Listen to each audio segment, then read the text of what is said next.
પેલા હું તમને કહું, અત્યારે હું ખોડલધામમાં ટ્રસ્ટી નથી, સરદારધામમાં ટ્રસ્ટી નથી. સરદારધામમાં મેં ખાલી એક એક્સપોની જવાબદારી લીધી હતી. એક્સપો જેવું સ્ટાર્ટ થયું પૂરું થયું ત્યાં સુધી મેં જવાબદારી લીધી, એટલે કોઈ સંસ્થા સાથે હું જોડાયેલો નથી. એટલે વિશેષ એમાં પછી કઈ મારું ઇન્વોલ્વમેન્ટ પણ ન હોય. પાટીદાર અગ્રણી હવે હું અત્યારે લઘુ ઉદ્યોગ ભારતીની વાત કરું એમાં હું છું. તમે મને એનું પૂછો, ઇન્ડસ્ટ્રીના ડેવલપમેન્ટની વાત પૂછો.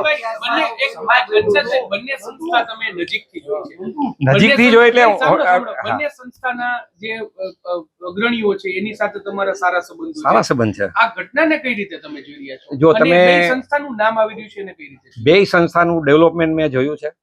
એક સંસ્થામાં તમને ખબર છે કે જ્યારથી એનું શરૂઆત થઈ, એના પ્લાનિંગ થી લઈ અને 17 સુધી ઘણા બધા કાર્યક્રમો મેં કર્યા છે. એટલે એમ હું નહીં કહું કે હું ભાઈ સમાજમાં હું નથી ને એ વાત નહીં કરી શકું તમને. પછી જે કાંઈ અત્યારે કલ્ચર ફાઉન્ડેશન હોય કે એમાં અમે પાયાનો રોલ ભજવ્યો છે. એક પાથ અમે ચિત્રો છે અને એમાં કર્યું છે. સરદારધામની અંદર જે કંઈ હોય એટલે સ્વાભાવિક છે કે આપણે સલાહ સૂચન ને જે કંઈ હોય એના દિશા સૂચન કરતા હોય કે આવા છે. પણ હવે સમયાંતરે કોઈને કોઈ હવે આવડો મોટો વર્ગ છે ને નાનું મોટું કોઈ થાય તો એને તમે કોઈ રોકી ન ગઈ આપણે અત્યારે. અને એક એનો હિસ્સો છે ને આ બાજુ બધું સરખું થઈ જશે આમાં બધું. અને જ્યારે આવું બનતું હોય ત્યારે જાણીએ છીએ કે આની અંદર સારા લોકો છે, એને ચિંતા થવાની, સમાજની બદનામી છે, સમાજનું એની એ રીતે ચિંતા કરશે. રાજકીય લોકો છે એ આની ઉપર દોષ કરશે, ઓલો ઓની પર દોષ કરશે, એવું બધું બનવાનું છે આ બધું. અને સમયાંતરે વળી ભૂલાઈ જાય, વળી પાછું સમાજના ગ્રોથ માટે બધા વિચારતા થઈ જાય. માનો છો કે પાટીદારની સામાજિક સંસ્થાઓ છે એમ હવે ફંડને લઈને, ટ્રસ્ટીઓને લઈને હરીફાઈ ચાલુ થઈ ગઈ છે? ના, આમાં હરીફાઈ બિલકુલ નથી. જો આખા ગુજરાતની અંદર તમે જોશો ને, નાના ગામડાથી લઈને બધા તાલુકા અને શહેરમાં બધી સંસ્થાઓ અત્યારે બધી ચાલુ છે. અમારા પૂર્વજોએ ઘણું બધું કામ કર્યું છે. એમાં સ્કૂલો છે, વાડીઓ છે, આ બધું કર્યું છે. અને એ વડીલોની જે કંઈ આગમગતિ એની સૂઝ હતી એને લઈને જ આ સમાજ અત્યારે અહીં સુધી પહોંચ્યો છે. જે કંઈ એજ્યુકેટેડ આગળ વધ્યો, ખેતીવાડીમાં આગળ વધ્યો, આવા ઇન્ડસ્ટ્રીની આગળ વધ્યો, એને લઈને છે. હવે જ્યારે સમૃદ્ધિના બધું જ્યારે આવે, વિસ્તાર વધે તો આટલું નાનું મોટું કઈ ને કઈ થવાનું છે. પૈસા વધારે છે એટલા માટે થાય છે. મુદ્દો આવે છે છેલ્લે પૈસાને. જો સંસ્થાઓ છે કોઈ પણ સારા કામ કરતા હોય, આવા જયારે ઇન્ફ્રાસ્ટ્રક્ચર ડેવલપ થતા હોય તો કઈ ડોનેશન વગર કઈ થાય નહીં. અને જે લોકો દાતાઓ દાન આપે છે એના પરસેવાની મૂડીઓ આપતા હોય છે, તો એનું એ રૂપિયાનું ₹1.25 કેમ થાય અને લોકોને એનો કેમ ફાયદો મળે, એવી તમામ સંસ્થાઓ આવો પ્રયાસ કરતો હોય.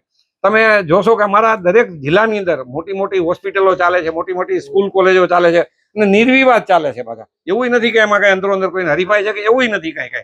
તમે જામનગર, કચ્છ કે અમદાવાદ કે આ જૂની સંસ્થાઓ અમારી કેટલી છે, કોઈને કોઈ વિવાદ ને એવું કઈ થતું નથી. પણ હવે આવા સામાન્ય જ્યારે આ બે સંસ્થાઓ જે મોટી થઈ રહી છે, આવી 6-7 સંસ્થાઓ છે જે મોટી છે અને મોટા લેવલે કામ કરે છે, તો એમાં કાર્યકર્તાઓ કોણ ક્યારે ભાગ ભજવશે તો તમે નક્કી જ ન કરી શકો ને. આમાં બધે શું થવું જોઈએ? આમાં તમે પાટીદારના દીકરા તરીકે આ વિવાદમાં હવે શું થવું જોઈએ, શું માનો છો? વિવાદ તો સમી જશે અને જે કંઈ હવે છે એનું અમારા વડીલો કે જે કંઈ ભેગા થઈને આનો સારા ઉકેલ લાવશે. આમાં તો આપણે જોઈએ છીએ કે અવારનવાર કઈ ને કઈ બધા સમાજોમાં બનતા જ હોય ને કઈ ને વળી પાછું સરખું થઈ જતું હોય ને આ સરખું થઈ જશે. દર વખતે ચર્ચાનું કેન્દ્ર ખોડલધામ હોય છે. એ તો જ્યાં સુધી હતા ત્યાં સુધી અમે કઈ ચર્ચાનું સ્થાન નતું બહુ. હવે તો પાછો જ્યાં થયું નતું એનું તમે કઈ કાણો ન કહી શકો. એવું છે અમુક લોકો ખોડલધામમાંથી છૂટા પડ્યા પછી ચર્ચાનો મુદ્દો બની ગયો. ના, એવું તો નથી કોઈ. હવે જો જે કઈ ન્યાય અત્યારે લોકો છે એ સંસ્થાની ચિંતા કરતા હોય, સંસ્થાના ગ્રોથ માટે વિચારતા હોય. આજે કઈ આવડી મોટી સંસ્થાઓ નાની નથી કઈ, તો બધા એની તેને ગ્રોથ ને એના માટે વિચાર કરતા જ હોય અને એ દિશામાં કામ કરતા હોય. અને પછી દરેકના પોતપોતાના વિચાર હોય, પોતપોતાની સૂઝ હોય, એ રીતે કામ કરતા હોય બધા. કોઈનો વ્યક્તિગત મામલાને સંસ્થા સુધી ન લઈ જવું જોઈએ એવું માનો છો તમે? એ તો વ્યક્તિગત તો તમારે સંસ્થાને, જો સંસ્થા છે ને એક નિર્જીવ છે. દાખલે કોઈ પણ સંસ્થા હોય એના સંચાલકો થકી એનો વિકાસ અને અવરોધ એના સંચાલકો ઉપર જ હોય. તમે કોઈ પણ તમારી ચેનલો હોય કે જે કઈ હોય એના મેનેજમેન્ટમાં કોણ છે એની પર જ આધાર રાખતો હોય ને બધું. તમે રિપોર્ટિંગમાં જે કંઈ કરતા હોય તો તમે રિપોર્ટિંગ કેવું કરો કે એની પર જ હોય. મેનેજમેન્ટમાં ખામી છે? ના, મેનેજમેન્ટ બે સારું જ કરે છે. બે મેનેજમેન્ટ સારું કરે છે. બે ની અંદર એક્સપર્ટ છે, જે ઉપલા લેવલે છે બધા નિષ્ણાતો જ છે બધા. એમાં કઈ વાંધો નથી કોઈને.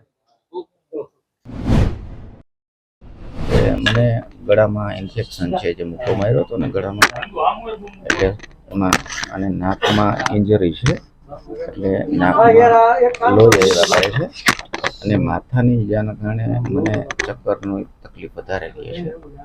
ડોક્ટર શું કહી રહ્યા છે? કેટલા દિવસમાં રજા મળી શકે તેવું છે? ડોક્ટર તો હવે એને રિપોર્ટ કરાવ્યા છે અત્યારે. એટલે દિવસે CT સ્કેન કરાવ્યું હતું આજે કદાચ એ કરાવવું પડશે. ભૂમિપૂજન પણ થવા જઈ રહ્યું જયંતિભાઈ છે. તમારો એક વિડીયો સામે આવ્યો છે સીસીટીવી જેમાં તમે સંજય પાદરિયાને કોલર પકડો છો ને ત્યારબાદ લાત મારો છો. આ વિશે આપનું શું કહેવું છે? આપનો શું પક્ષ છે? મને સમાજનો ગદ્દાર છું અને ખોડલધામમાં ટ્રસ્ટી હોવા છતાં સરદારધામમાં કામ શું કામ કરે છે?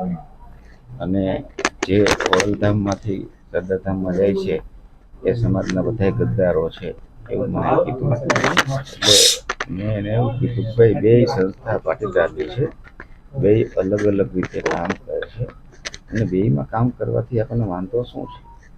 એટલે જયંતિભાઈ એવું તો શું હતું કે તમારે એમને માર મારવો પડ્યો હતો પહેલા?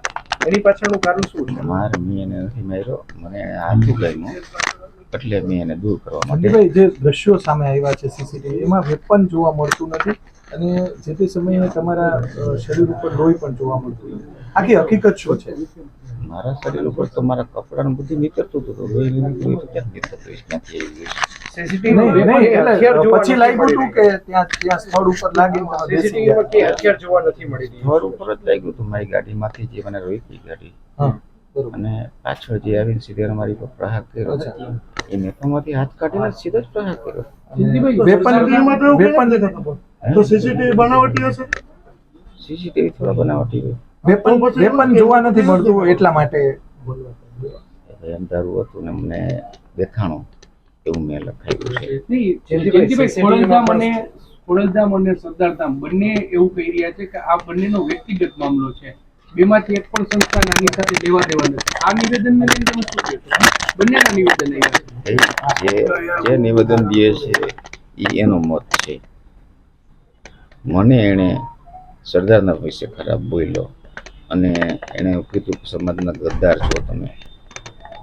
એટલે તમે પહેલા હુમલો કર્યો તો પહેલા તમે એણે મને સીધો જ હાથ ઉગામ્યો હતો. બરોબર પછી મેં એને પગથી આમ દૂર કર્યો. બરોબર હવે શું માનો છો કે સમાજના અગ્રણીઓ આવવું જોઈએ તમારી સાથે? હવે સમાજના અગ્રણીને જોવાની જરૂર છે. તમે એવી ઈચ્છા રાખો કે આવવા જોઈએ તમારી સાથે આ પ્રકારનો બનાવ હું તો બન્યો? એમ કહું છું સાચો એનો પક્ષ લેવો જોઈએ સમાજના અગ્રણીએ. સમાજના અગ્રણીઓ બનાવ બન્યાના ગણતરીના કલાકોમાં આવ્યા હતા. પ્રવીણભાઈ જસાણી સહિતના વ્યક્તિઓ આવ્યા હતા. સમાધાન કરવાનું પણ તમને કીધું. શું કહેશો આ વિશે? મને કોઈએ સમાધાન કીધું નથી. હું સમાધાન માટે 1 વર્ષથી પ્રયત્ન કરું છું. આજે અત્યારે સમાધાન થતું હોય તો મારો દિલ કેટલું ખુશ થશે. માતાજીને પ્રાર્થના કરું કે સંસ્થામાં સમાધાન સિવાય સમાજનો વિકાસ ન થાય. કઈ પ્રકારે સમાધાન થવું જોઈએ? આપ શું આગળ માનો? વધો. સમાધાનમાં બીજું કંઈ જ ન હોય. પોતપોતાના એકબીજાના પ્રસંગમાં ગેસ્ટ તરીકે આવતા જાય, પોતપોતાની રીતે પોતાની પ્રવૃત્તિ કરે. ગઈકાલે પરસોત્તમભાઈ પીપળિયાનું પણ એક નિવેદન સામે આવ્યું હતું કે તમે રાજકીય જમીન તૈયાર કરવા માટે આ કરી રહ્યા છો. શું કહેશો આ વિશે? એ પરસોત્તમભાઈ પીપળિયા એની રીતે આંકલન કરતા હોય એમાં મારે કાંઈ લેવા દેવા હોય નહીં. જયંતિભાઈ, તમે શું માનો છો કે સરદારધામનો વિકાસ થઈ રહ્યો છે એટલે ખોડલધામને પ્રોબ્લેમ થઈ રહ્યો છે? આખું ઝઘડાનું મૂળ શું છે? વિકાસ તો બેયનો થાય છે. ખોડલધામે સારી પ્રવૃત્તિ કરે છે, સરદારધામે એ સારી પ્રવૃત્તિ કરે છે, બેયનો વિકાસ થાય છે. આગળ પણ તો શું ઝઘડાનું મૂળ શું હતું? મને કઈ સમજાતું નથી વાંધો શું છે. ચાલુ ક્યાંથી થયું? મૂળ વસ્તુ એ છે કે બંને સંસ્થાઓ લેવા પાટીદાર સમાજની છે. બંને સમાજના વિકાસ, શૈક્ષણિક વિકાસ માટે કામ કરે છે. સંસ્થાઓ જયંતિભાઈ, એક સીસીટીવી એવા પણ સામે આવ્યા છે કે આખા લગ્ન પ્રસંગ દરમિયાન તમે સંજય પાદરિયા પાસે વાત કરવા જાઓ, નહીં કે સંજય પાદરિયા તમારી પાસે વાત કરવા. એક એવા પણ હમણાં સીસીટીવી સામે આવ્યા. શું કહેશો? ભાઈ અમે ખોડલધામમાં સાથે હોય તો મળીએ તો હાથ મેલાવીએ જ છે દર વખતે. FIR માં તમે એવું લખાયું સંજય પાદરિયા તમારી પાસે આવે છે, પરંતુ જે સીસીટીવી એક નવા સામે આવ્યા છે એમાં લગ્ન પ્રસંગ દરમિયાન તમે સંજય પાદરિયા પાસે જાઓ છો, નહીં કે સંજય પાદરિયા તમારી પાસે આવે છે. ભાઈ હું ગયો એ ગયો એમાં કઈ આગ નથી ફાટી જતું. અને અમે તો ખોડલધામના દરેક કાર્યક્રમમાં હાથ મિલાવતા જ હોય છે. પણ હવે આમાં ઝઘડાનું એટલે સંજય, મારું સવાલ એ છે કે ઝઘડાનું મૂળ શું છે? શું કામે આ ઝઘડો છે? એણે મને એમ કીધું કે ખોડલધામમાંથી તમે બધો કચરો છે એ સરદારધામમાં જાઓ છો ઓકે. અને જે ગદ્દારો છે એ જાય છે. એટલે મેં એને એવું કીધું ગદ્દાર બદ્દાર કઈ હોય નહીં, બધાની ઈચ્છા પોતાની રીતે જેને ગમતું અહીંયા જાય, આમાં કઈ ફરજ ન પાડવાની હોય. અને સરદારધામથી સમાધાન થઈ જવું ખોડલધામને છે શું પણ. વાંધો છે? મને કઈ ખબર નથી પડતી એમાં ચલો લાસ્ટ પ્રશ્ન પણ સમાધાન થવું જોઈએ એટલું હું માનું છું.